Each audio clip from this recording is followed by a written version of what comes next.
Sí. Bueno, a mí ya se los adelantaba, me da un enorme gusto porque es una gran conversadora, porque es una política profesional, ¿no? De hace muchos años, una mujer culta, inteligente y es sobre todo una gran amiga. Yo te tengo un enorme cariño. Beatriz Paredes, bienvenida. Adela, muchísimo gusto. Y es en serio lo que digo. Tú sabes que nos tenemos cariño. Nos tenemos cariño, nos queremos. Hemos parrandeado, ¿no? Hemos platicado, hemos estado largo, tristes, contentas. Sí. Sabes que te quiero bien. Te ha tocado de todo de mi vida y a mí. Qué bueno. Qué bueno, la verdad. Y son de esas amistades que nunca se olvidan. No nos hemos visto hace un buen rato. Esta pandemia nos ha distanciado mucho a todos, pero pues yo creo que desde hace 2 o 3 años, ¿no? Que no nos... Hace mucho que no nos veíamos, así es que me da mucho gusto encontrarte bien. Estuviste fuera, ¿no? 4 añotes en Brasil. 4 añotes en Brasil. ¡Pobre! ¡Ah! Fíjate que estaba recordando que me tocó la Olimpiada en Brasil y pienso con tristeza para la sociedad japonesa, para el pueblo japonés y para el mundo, que ahora no habrá espectadores en los eventos de la Olimpiada. Solo la magia de las telecomunicaciones, pero no todos los fans que ya tenían listo para acudir. Qué lástima, robots en vez de gente. ¿No? Y fíjate que en la clausura de la Olimpiada en Brasil, el primer ministro de Japón, que era entonces, llegó en tercera dimensión. Wow. Bajó en una cápsula en tercera dimensión, en medio del estadio donde era la clausura, a invitar a todos los espectadores a Japón. ¿Quién iba a decir que ahora, ¿quién iba a decir? De manera tecnológica, el mundo se va a enterar? Fíjate, llevamos pues ya más de un año con esto y yo sigo sin dar crédito, ¿no? O sea, dices, ¿cómo iba a pasar esto? Qué lección para la humanidad, ¿no? Qué recuerdo de nuestra vulnerabilidad, de vulnerabilidad. Sí. Sí, nos ha recordado lo vulnerables que somos y lo pequeños que somos. Oye, pero ahora en el Senado, ¿cómo te va? ¿Cómo estás? Mira, este es un Senado complejo. Cuando en el Poder Legislativo un solo partido tiene la mayoría determinante con márgenes amplios, pues quienes están en la oposición de repente pues la ven difícil, no hay muchos espacios y cuando no hay mucho margen de maniobra. No hay márgenes, hay muy reducidos y cuando la mayoría es una mayoría vertical que tiene un poder ejecutivo muy vertical, entonces pues todavía se achican más.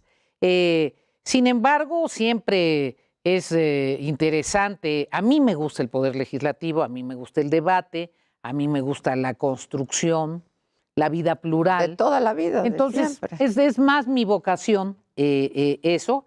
Es un Senado, por otro lado, paritario, con una muy importante presencia de mujeres. Eso nos ha permitido abordar varios temas importantes para las mujeres. Que han sido tus temas también desde hace muchísimos años. Y que nos ha permitido, por ejemplo, consolidar el que haya seguridad social para las trabajadoras domésticas, que era una vieja pendiente, demanda muy, muy importante.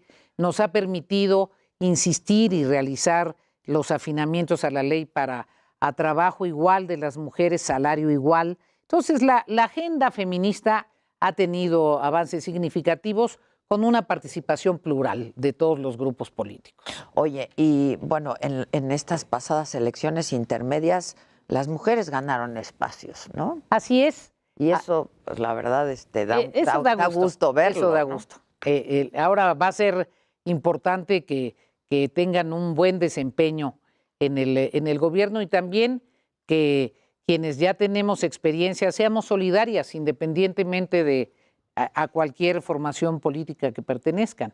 Es importante. Somos, fíjate, ayer estábamos en una sección que hay en este programa que se llama Mente Mujer, porque así se llama el suplemento del Heraldo del periódico.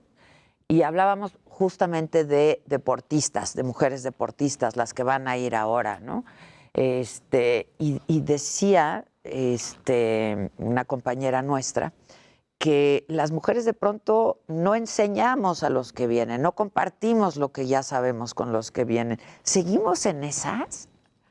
Mira, yo creo que estamos en una transición importante. También tiene mucho que ver con tu personalidad individual, pero sí yo observo mayor solidaridad femenina entre las mujeres. Y sí creo que es necesaria. Me parece que finalmente en el caso del periodismo y del ejercicio del poder público, quienes han tenido oportunidades o hemos tenido, tenemos la obligación de compartir. Y ustedes han dado buenos ejemplos. Por ejemplo, cuando se han dado estas cosas terribles de ofensas brutales, inaceptables, solo propias de un país fascista, en contra de una periodista porque tiene posiciones distintas, independientemente de que las compartas o no. Claro. Creo que ustedes han dado buenos ejemplos de solidaridad entre las mujeres periodistas para que no haya ese tipo de ofensas y de descalificaciones. Y en el caso de las mujeres, la conquista, el exigir ante los órganos electorales que se aplicara la ley, que realmente hubiera paridad en la selección de candidatas, pues también reflejó solidaridad, pero tenemos que trabajar en eso. Oye, Beatriz, ¿hace cuántos años estás en el PRI? Yo entré a la Confederación Nacional Campesina, que es una organización campesina que es filial del PRI. Mi militancia viene de ahí. De allí, desde la organización juvenil de la CNC, desde muy chamaca. Desde muy chamaca. Desde la dirigencia en la prepa, imagina. No, bueno, ¿y habías visto al PRI como lo ves ahora? El PRI ha tenido altas y bajas. El PRI ha tenido altas y bajas, ha tenido momentos muy difíciles. A mí me tocó ser presidente del PRI en uno de los momentos más también difíciles. Más difíciles. Y creo que este es un momento muy difícil para todos los partidos políticos, no solo para el PRI. Para el PRI de manera significativa, pero también es un momento político difícil para Morena. Morena no se ha logrado consolidar como partido. Difícilmente yo podría afirmar que es un partido político, es un movimiento. Es un movimiento. Su transición a partido político les ha costado trabajo. Han tenido hechos incomprensibles para quien está fuera, como las acusaciones a Jacob, la primera presidenta del movimiento, acusada de defraudación o no sé de qué cosas. Los temas tan terribles como la acusación de candidaturas de personas no gratas y que se tuvieran que sostener, el hecho de este diputado morenista, en fin. Entonces me parece que es un momento difícil para todos los partidos políticos. El Partido Acción Nacional está retomando su cauce después de la salida. Qué curioso, fíjate. Es un partido que ha tenido 2 presidentes de la República y los 2 ya no están en ese partido. Entonces, no es una etapa fácil para los partidos y creo esencialmente que la ciudadanía está muy desencantada de los partidos. Los partidos ya no logran decirle mucho o ya no logran decirle nada a la ciudadanía. Ya no está representada o no se siente representada. ¿Pero por qué no lo han entendido? Porque de esto venimos hablando hace muchos años, ¿no? No solamente de ahora, ha habido un gran desencanto por los partidos. Porque me parece que no... creo que ha habido una gran revolución, Adela, en la comunicación social.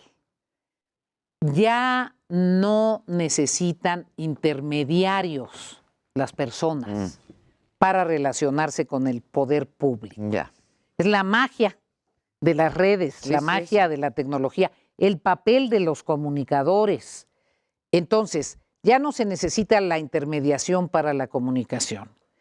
Se debería, comillas, sentir que es útil la intermediación para la representación. Pero si, como en el caso de este gobierno, no le reconoce a nadie capacidad de intermediación, entonces te deja descolocado y no hay todavía mecanismos de aglutinamiento para el proceso electoral. Entonces es una transición de todo el sistema político, no solo de los partidos. Ya. Y como no hemos encontrado un sustituto, ni en México ni en otro lado, de quien aglutine a la sociedad para los procesos electorales. Pues sigue siendo la mejor forma, Sí. ¿no? Sin duda. O la única que hemos encontrado. O la única que han encontrado, sí. Ahora, el PRI. Al PRI le fue mal en estas elecciones, ¿no? No estoy segura. A ver. No estoy segura. Mira, yo creo que al PRI hay que compararlo con cómo le fue en el 18. Ok. Cuando dicen es que perdieron todas las gubernaturas, pero ya habíamos perdido en esos estados en el 18. Si comparas el resultado electoral de ahorita al resultado de cuando ganó ese gobernador, es una comparación un poco extralógica porque te estás saltando todos estos. La elección del 18. Yo creo que es evidente que en términos del territorio hubo una gran operación de Estado en donde la política social y las lealtades a la política social gubernamental fueron eficaces. Cuando nos habían dicho que eso ya no iba a ocurrir. Y que ya no existía. Y que era terrible, en fin. Y hubo una terrible presencia del crimen organizado, que ese es un asunto del que se habla poco, pero se tendrá que revisar con mucha seriedad, porque cambiaría la naturaleza del Estado mexicano si eso se repite, si eso se generaliza. Entonces, estos dos elementos fueron muy importantes en términos territoriales. Este segundo es grave. Digo, uno es grave, pero esto otro del crimen organizado es gravísimo. Es dramático, ¿no? Es dramático y es un asunto que debe ocupar a la sociedad, al gobierno, a todas las fuerzas políticas. O sea, ¿los viste operando más que nunca? Más que nunca. Y más evidentemente que nunca. ¿No? ¿Se les dejó hacer? No lo sé. Es muy difícil afirmar sin haber estado ahí en la trinchera cuerpo a cuerpo, pero bueno, hubo circunstancias muy, muy delicadas que yo espero por el bien de México que sea un momento, una circunstancia y que eso no se vuelva la realidad política cotidiana en el país. Entonces, hubo un crecimiento pequeño, pero hubo un crecimiento en el Congreso de la Unión, tendremos más diputados.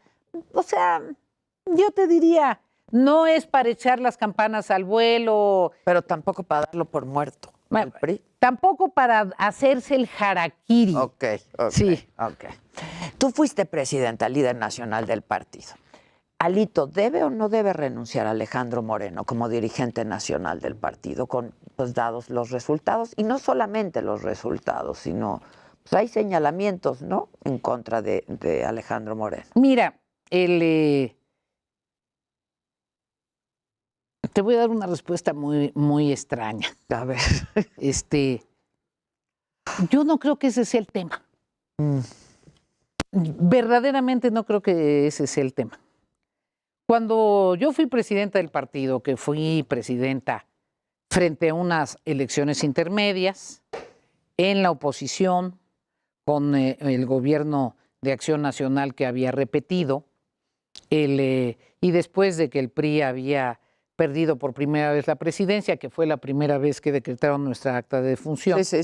Dijeron, no, ya perdió la presidencia, no saben hacer nada si no tienen la presidencia, no sirven para nada si no tienen el poder. O sea, yo ya he oído el acta de defunción del PRI muchas veces y tú sabes que me gusta mucho la rumba y no estábamos muertos. Chévere, sí, andábamos de parranda. Entonces, la normalidad democrática significa ganar y perder. Esa es la normalidad democrática. La cultura política mexicana no está acostumbrada a la normalidad democrática. Entonces, si cada vez que hay derrotas o que no hay victorias estruendosas vas a remover a las dirigencias de los partidos, nunca vas a tener madurez democrática, porque también de las derrotas las dirigencias aprenden de sus errores, aprenden a corregir. Entonces, a mí me parece que dentro de la normalidad democrática, lo lógico es que se cumplan los estatutos. Los estatutos del PRI señalan que tiene que haber una asamblea del PRI, que haya una asamblea del PRI. Y tiene que ser, pues ya, ¿no? Tiene que ser en función de los tiempos fijados por los estatutos y que en esa asamblea se profundice, se valore, se revise, se cuestione y veamos cuáles son las transformaciones profundas que deba tener el partido. Y dentro de ello no se descarta ningún tema, pero me parece que centrar el asunto en la personalidad de un personaje o no es mucha pérdida de neuronas. Ok. Ahora, lo de Ulises Ruiz y de Nayeli, que pues lo sacaron. Pues allí eso es su posición,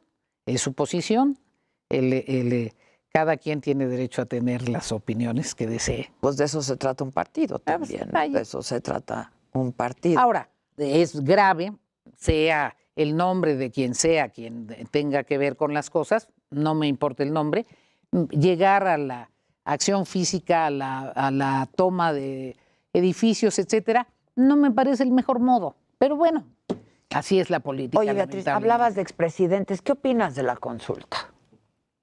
Me parece absurda. Absurdo. Ocioso, ¿no? Ocioso, gastas dinero ahora que se supone que somos austeros, que el austericidio de la administración han cortado recursos para programas esenciales, para operación básica de las instituciones y hay dinero para una consulta que no tiene sentido jurídico. Si quieren aplicar la ley, que la apliquen. Pues sí. Si hay responsables de algo, que los juzguen, me parece absurdo. Eso no tiene que decidirlo nadie más que la ley, ¿no? La ley, que se actúe conforme a la ley. Para eso existen instituciones. Existen instituciones. Hay que hacer la plana completa. Oye, Beatriz, con tanto que te gusta la rumba y no estuviste ayer en el Senado. ¡Qué lástima! Me lo perdí porque hubiera intentado ahí echar mi cuarto de espadas. Oye, acompañando al coordinador de la mayoría, el señor senador Monreal. Además, me hubiera salido mejor. No lo sé. Y compone y va con su guitarra. No sé si me hubiera salido mejor porque las canciones norteñas pues son de los norteños. No, pero sacaron su compu, parecía karaoke aquello. Bueno, pero qué bueno que haya todavía márgenes para esos momentos de nota de color. Oye, ¿tú crees que son anticipados los destapes de lo que ya vimos? Te lo pregunto porque tu nombre ya se menciona. No, qué horror, qué absurdo, ¿no? Delete. No, aquí no hay madera, mana. Pero, ¿por qué? ¿Por qué dijiste que me den por muerta? Ya lo he oído eso antes, el denme por muerto. ¿Sabes qué? Lo que diga mi dedito. Adela, yo francamente pienso que este país tiene muchísimos problemas muy trascendentes que enfrentar diario. El desabasto de los medicamentos es un problema verdadero. Y real. No solo con la dolorosísima situación de los niñitos que tienen cáncer, sino con muchas medicinas que no están en el servicio público de salud por un error de gestión en el aparato público encargado de la salud pública. Sin adjetivos, no hay ninguna mala intención, simplemente se describe un hecho. Se equivocaron en la manera de gestionar la adquisición de los medicamentos. No presentaron los pedidos a tiempo. Tuvieron una confrontación innecesaria con los fabricantes mexicanos de medicinas. Creyeron que se podía obtener medicinas muy rápido en el mundo internacional. nada de eso era así, es muy complejo y no sabían hacerlo y se confundieron de diagnóstico. Si había corrupción en las distribuidoras de medicinas, lo trasladaron a los fabricantes de medicinas. En lugar de meter a la cárcel al distribuidor que hiciera cochupos, de llamar la atención, de llamar a una conciliación para que bajen los precios de los medicamentos y de garantizar el abasto y de presentar a tiempo las solicitudes en el mercado internacional de algunos insumos farmacéuticos. No lo hicieron a tiempo. Se los advertimos, Adela. Por eso yo hablo con absoluta tranquilidad. Yo solicité una audiencia como senadora y le advertí a las autoridades, les va a pasar esto. ¿Corren ustedes el enorme riesgo de desabasto de las medicinas? Lamentablemente no hubo respuesta y la sociedad lo está pagando. Ese es un problema concreto. Otro problema muy importante es lograr que haya una mejor distribución del presupuesto. No puede ser una concentración absoluta del presupuesto a las áreas de energía y descuidar muchas otras áreas. Por ejemplo, el área hidráulica. Necesitamos más inversión en resolver la problemática del agua. El agua, claro. Es crucial y son inversiones de mediano y largo plazo. En fin, hay un conjunto de problemas reales, la recuperación del empleo. No se puede sostener. Casi 500,000 de empleos que no han podido recuperarse. Y es el empleo formal. Una cosa es que puedas dar transferencias económicas para acá, para allá, para Cuyo, pero se necesita empleo formal. Las economías crecen con el empleo estable y formal. Pero por eso conoces los temas. ¿Por qué no quieres? En algún momento quisiste. Pues no, nunca he querido. ¿No? Nunca me lo hemos hablado y siempre me has dicho, hay un problema, ¿no? Yo soy más un agente del Poder Legislativo. Okay. Soy un agente que quiero transformar este sistema. Me parece que tenemos un presidencialismo excesivo y ahora exacerbado. Creo que tenemos que modificar el sistema político. Pero volviendo a la pregunta inicial, creo que es demasiado pronto o demasiado tarde. Creo que es un distractor más. Ya estamos todo mundo metido. Pensando en las corcholatas. ¿Cuándo?